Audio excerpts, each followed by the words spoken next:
Continuamos en el Patrón de la Tarde. Ya tenemos en nuestra mesa de trabajo al diputado de Santiago por el PRM, Francisco Díaz. También es doctor y nos acompaña esta tarde. Buenas tardes, doctor. Buenas tardes, Agrario. Buenas tardes, Nelson Peralta, Juan Bonilla y demás. Gracias por su invitación en la tarde de hoy. Y por qué no, buenas tardes también a todos esos teleoyentes que están aquí en Santiago y parte del país escuchando. Hay que decir también que el doctor... Hay que darle las gracias al doctor Francisco Díaz, porque hubo sesión en la Cámara de Diputados y ya está aquí en Santiago. Yo como Peñasuazo, Juan, yo muero aquí. Ya que yo no llego a Santiago, estoy enfermo. Y qué bueno que el doctor está acá, porque así nos habla un poquito sobre la aprobación en segunda lectura del proyecto Tasa Cero, que ha sido el proyecto más importante que ha tenido la Cámara de Diputados estos días en discusión. ¿Cómo se aprobó? Porque la oposición volvió otra vez con la misma cantaleta de que no está de acuerdo con la forma. Oh, claro, la oposición siempre, su nombre lo dice, oposición al gobierno. Definitivamente uno vela por el bienestar del país. Esto es un proyecto que viene del Poder Ejecutivo, que inclusive se modificó. Sí. Se aceptaron todas las propuestas de la Asociación de Empresarios y se incluyeron todas sin excepción. O sea que tú tienes un proyecto de ley, como dijo Nelson en una entrevista pasada, una ley transitoria para paliar las consecuencias de la guerra que existe en Europa del Este entre Ucrania y Rusia. Todo el mundo sabe la importancia geopolítica que tiene Ucrania y también Rusia. Nos vemos afectados como el mundo entero en la productividad de alimentos y de insumos para el mundo, de los cuales nosotros somos parte, y que la globalización nos afecta. En esta parte hay gente que dicen que están de acuerdo, hay otros que no están de acuerdo. Nosotros, por supuesto, si se aceptan las opiniones de los que supuestamente son los afectados y están de acuerdo, creo que el daño no está. Debemos de participar, de ser inclusivos y sobre todo trabajar para el bienestar del país, de cada uno de los ciudadanos. Entonces, tenemos una propuesta de más de 67 productos que no van a pagar para entrar. Ahí pueden ser productos enlatados, inclusive los mismos insumos que van a servirle a la producción agrícola del país y, por supuesto, a la producción de pollos y esas cosas. Todos esos insumos se aprobó, todo eso se aprobó.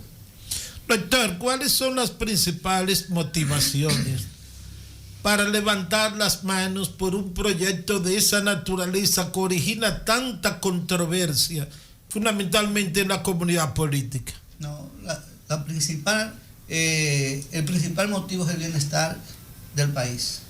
Recuerden que estamos viviendo una crisis mundial, venimos de una pandemia donde ya la economía del mundo está afectada. Inmediatamente nos salimos de la pandemia y nos encontramos con una guerra que afecta también a la economía del mundo. Por ejemplo, los embarques, lo que le llaman los fletes, ¿cómo se llama?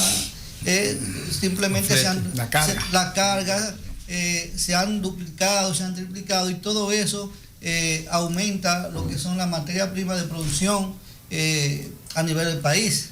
Entonces, lo que debe primar para legislar y para sobre todo tomar la iniciativa y levantar la mano, como yo lo hice, por un proyecto como este, no es que venga del Poder Ejecutivo, es que beneficie al país. No es un riesgo, doctor, una iniciativa de esta naturaleza. Todo es un riesgo. En términos del propósito, sabemos que el propósito es frenar esta situación que se está presentando con los aumentos de precios, la inflación y esas cosas. Pero, ¿usted cree que dará resultado? Yo creo que sí. Lo primero es que todo es un riesgo. Sí, todo es un riesgo. Cada decisión que se toma tiene su pro, su contra. En el caso nuestro, cuando tú tienes los mismos productores, los mismos comerciantes que van a impactar con estas medidas, apoyándolas, creo que el riesgo ha sido bien estudiado tanto por el gobierno como por la Asociación de Empresarios.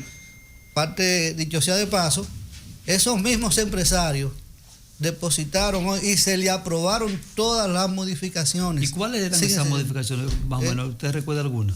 No. Lo que te puedo decir con las modificaciones es en respecto de la inclusión de los productos, pero sobre todo también de la manera sistemática y paulatina que se van a aplicar y a los sectores que se van a aplicar. Algunos de esos me parece que está en un tope. También ellos son parte de la comisión que va a dar la autorización que sean parte de la comisión como vigilantes para que no se exceda más de una de las principales, Nelson, preocupaciones que tiene sobre todo la oposición y el país, y por qué no la sociedad en general, es cómo se van a regular. Sí. Recuerda que aquí hay instituciones como es Proconsumidor, como es el Instituto de Control de Precios, todas esas cosas, que tienen que activarse, que duran prácticamente 20 años desarticulados, que van a tener que hacer su función. Porque como todos, hay personajes y hay individuos que quieren romper la ley y quieren estar por encima de la ley. La medida per se es una medida positiva. Recuerden que no es eliminar el hambre, que no es para tratar de disminuir el impacto del alza de los productos, de la hambruna que se va a generar a nivel mundial, es frenarla o disminuirla a su más mínima expresión. Pero eso no quiere decir en ningún momento que va a dejar de impactar, ¿no? Señor diputado, ¿no habría que tomar otras medidas adicionales? Porque es que en la República Dominicana aparentemente tenemos un problema grave, y es que los márgenes de beneficio de todos los sectores están un poco exagerados. Es decir, no se trata exclusivamente de los productores, están los supermercados, están los colmados, que un producto que pueden vender a 10 quieren venderlo a 15. Claro. Porque hay una exageración con los márgenes de beneficio. No tendríamos que, aparte de las importaciones y llenar el mercado de productos, no tendríamos que prestarle atención a esa parte. Por supuesto, por eso está ahí Proconsumidor. Pero aparte de eso, como tú dijiste, una medida de por sí como esa sola no va a surtir. La oposición se queja mucho de la producción local, que se va a tumbar la producción local, pero hace unos meses atrás Agricultura facilitó más de 5.000 millones de pesos a los productores a tasa cero. ¿Y dónde está ese dinero? Que por cierto se facilitó todo. Hace unos meses atrás a los cafetaleros se le dieron 1.000 millones de pesos a tasa cero. Entonces, quiere decir algo que que no se había dado antes.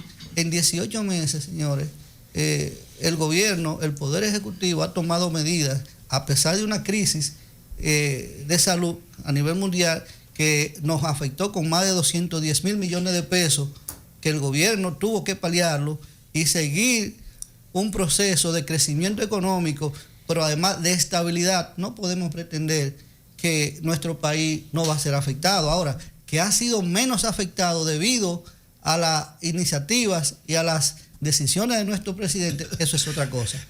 Doctor, en la parte política ahora, ¿usted está apoyando la decisión de escoger las nuevas autoridades del PRM en convención de delegados, y usted está con Ignacio Paliza para que continúe la presidencia del PRM? Lo primero es que yo tengo una postura propia. Siempre en política me he definido como una persona pensante.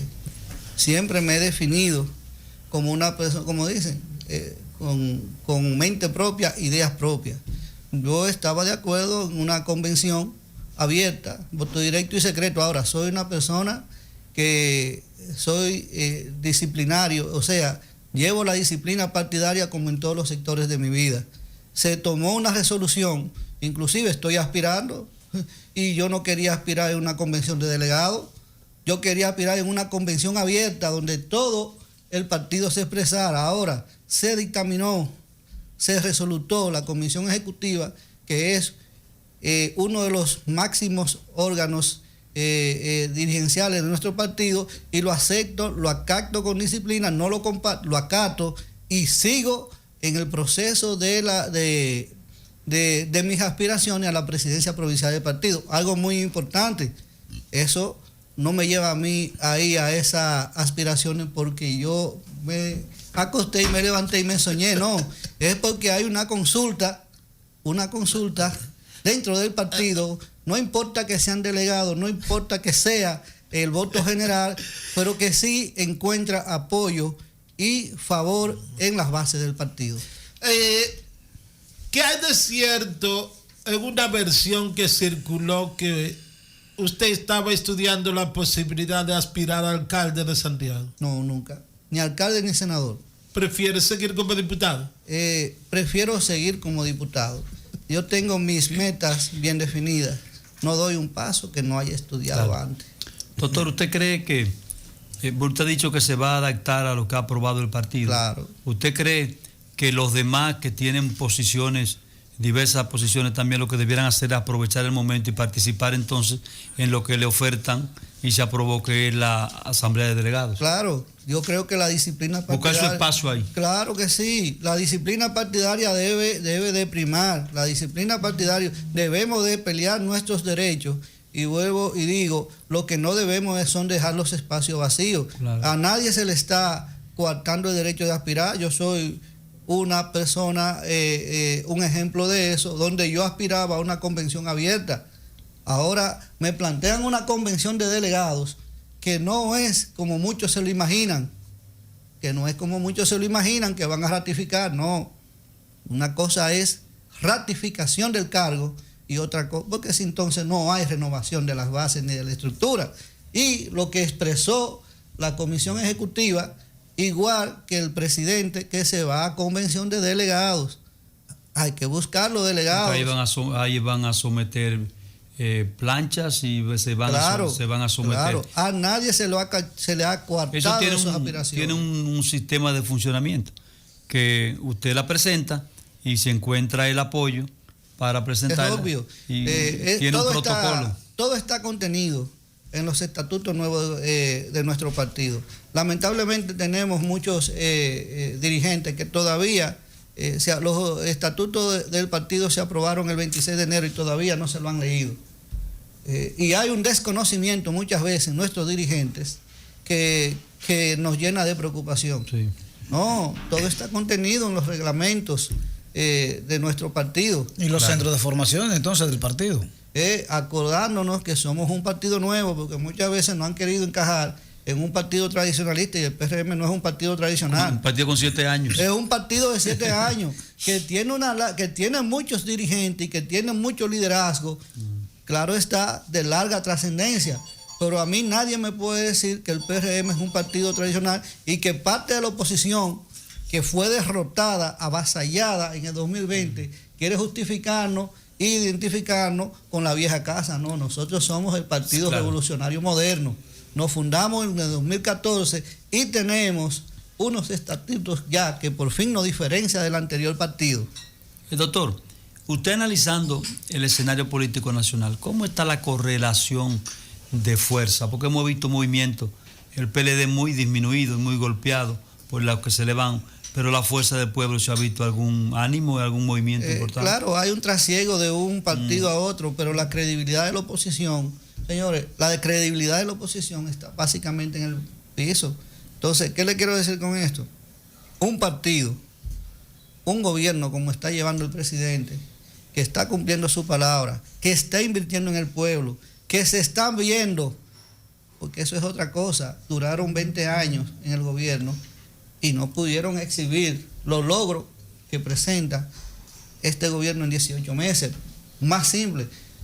Si tú me sumas cuánto invirtió entre el PLD en los 16 años de gobierno seguido que tuvieron en Santiago, más los 4 leones, no alcanzan los 42.000, por encima de los 42.000 millones, señores, que se ha invertido en 18 meses. Los santiagueros, aunque sea por agradecimiento, debemos de reconocer la labor y la inversión que está haciendo el Poder Ejecutivo y el presidente Luis Abinader en Santiago. Estamos hablando, doctor, de un monorriel, estamos hablando del teleférico, estamos hablando de la avenida Francia, Gurabo, la entrada de la ciudad. No. En mi persona, Nelson, yo le agradezco al presidente y al gobierno todas las inversiones. Recordar que soy diputado por la demarcación circunscripción número 2, donde se han invertido, donde se han dado la mayoría de iniciativas y han impactado del gobierno y la inversión, sobre todo porque la sierra y la circunscripción número 2 era un lugar olvidado para la inversión en Santiago, pero además recordar que Santiago nunca percibía lo que le correspondía en el aporte hacia el fisco del Estado con el Producto Interno Bruto. Hoy se está invirtiendo en 18 meses por encima de lo que Santiago aporta. Recordar que Santiago es un país agrícola, un país de empresarios, un país que aporta a la construcción, a todo. Todos los renglones. Todos los renglones. Sin Santiago, nuestro país no puede tener una productividad tan variada. Sí, como usted es médico también, hay un elemento importante que Santiago tiene un amplio turismo de salud y un servicio y construyéndose más clínicas, que esto es extraordinario lo que está pasando en Santiago. Esa parte ahí, porque te agradezco que me recuerdo, porque aunque la mayoría de las entrevistas que voy se me van por la parte médica, quizás estas son de las pocas entrevistas que se me van más por la parte política, pero mi dominio más amplio es la política de salud, sobre todo porque primero soy gremialista de más de 20 años, claro. Segundo, soy médico neurocirujano con ejercicio en Santiago. Lo que te quiero decir es que la inversión que ha hecho el sector privado, la empresa de salud aquí en Santiago, ha sido quizás la provincia donde más se ha invertido en salud y donde más fuente de empleo se ha creado a nivel de salud del país completo. Doctor, siempre usted está adelante, no es una gente que guarda las cosas, dice lo que tiene que decir, aún en contra de situaciones dentro de su partido. ¿Usted se siente cómodo con esa posición? Claro, me siento cómodo porque estoy del lado de la mayoría, que es con quien estoy comprometido. Me siento cómodo porque quien me llevó a mí a donde estoy fue la persona que me eligieron el día de los votos. Entonces, mi trabajo es estar del lado de ese pueblo que yo represento, que hoy muchas veces dentro o fuera del partido no siente que están protegidos o que se les defienden sus derechos. En cualquier lugar, sea dentro del partido o fuera del partido, que se vulneren los derechos de cada ciudadano que me toque representar, ahí me van a tener de frente. No con la espada en la mano, no, porque también en defender los derechos tenemos que mantener la disciplina, el cuidado, pero sobre todo cuando estamos del lado de la razón, no tenemos que imponernos ante las demás. Hay toda una maquinaria, un proceso que está en campaña, porque aunque el gobierno es nuevo, digamos que no tiene 2 años, sin embargo, la vocación de poder no se desprende de la esencia política.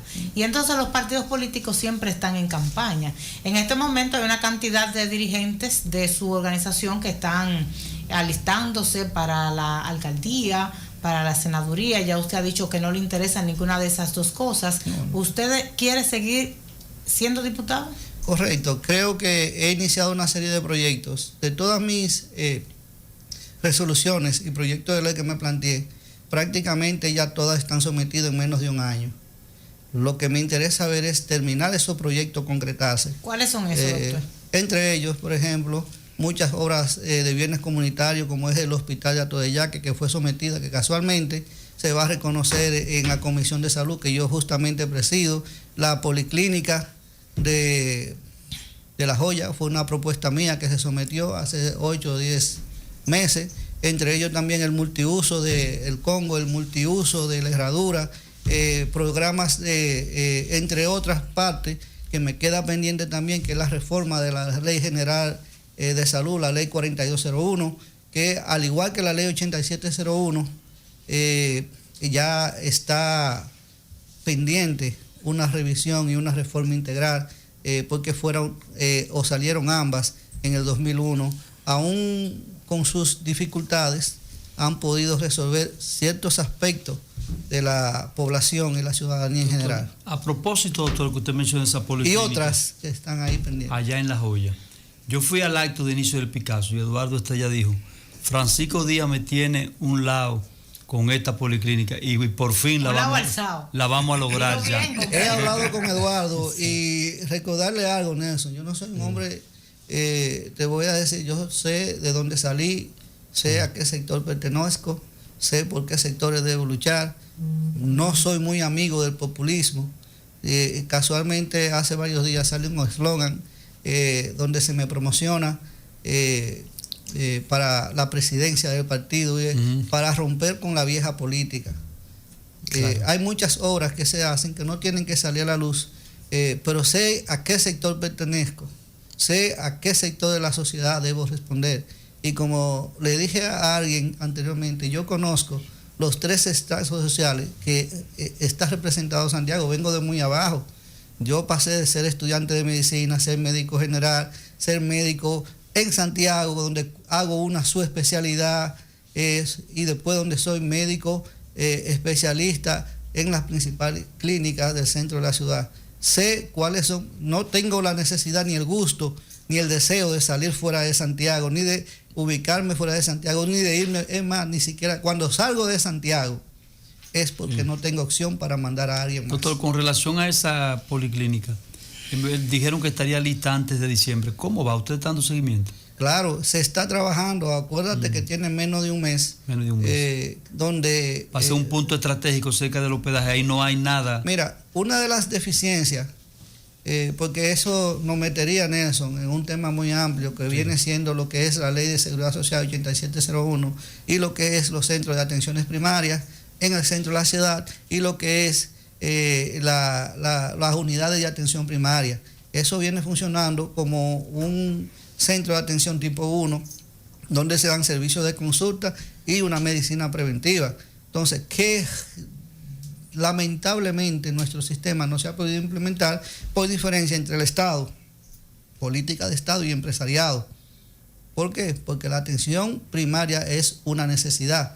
La diferencia está que hay un sector que lo quiere empresar por donde se produce el dinero, que es la atención primaria a nivel de la medicina privada, porque le interesa el cápita, le interesa mucho, y entonces ahí no podemos. Bueno, porque ahí es un tema, porque los privados no quieren aceptar a la gente si no vienen con no, X cantidad pero de dinero. déjame explicarte, porque ahí hay una crisis, Entonces, ¿qué pasa? Ahí el empresariado quiere empezarla por lo privado porque deja capital. Pero ¿qué pasa? ¿Dónde se registra la mayor mortalidad neonatal? ¿Dónde se registra el mayor déficit de consulta? ¿Dónde se registran las mayores muertes por accidentes de tránsito? ¿Dónde se registran las mayores muertes maternas? No es en el sector público. ¿Dónde existe el principal déficit de consulta? No es en el sector público. Entonces, ¿por qué no empezamos por el sector público? Ahí viene la diferencia, porque hay que invertir alrededor de 10 mil millones de pesos para hacerlo. Ahí entonces las ARS y el sector empresarial, ahí no quieren invertir porque hay que, no, en vez de echarse en el bolsillo, entonces ahí hay que sacarse del bolsillo, y donde se planteó, inclusive existen fórmulas de alianzas público-privadas para poder iniciar ese sistema de atención primaria, que es bastante importante para poder llevar la medicina y la ley de salud, aumentar un poquito su rango de abarcar los servicios.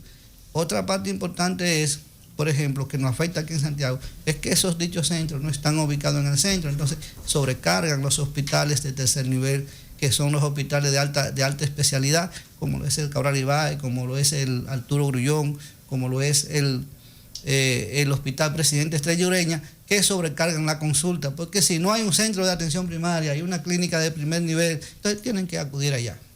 ¿Esa sería la solución al déficit hospitalario que hay, o sería la construcción de una gran ciudad hospitalaria o sanitaria?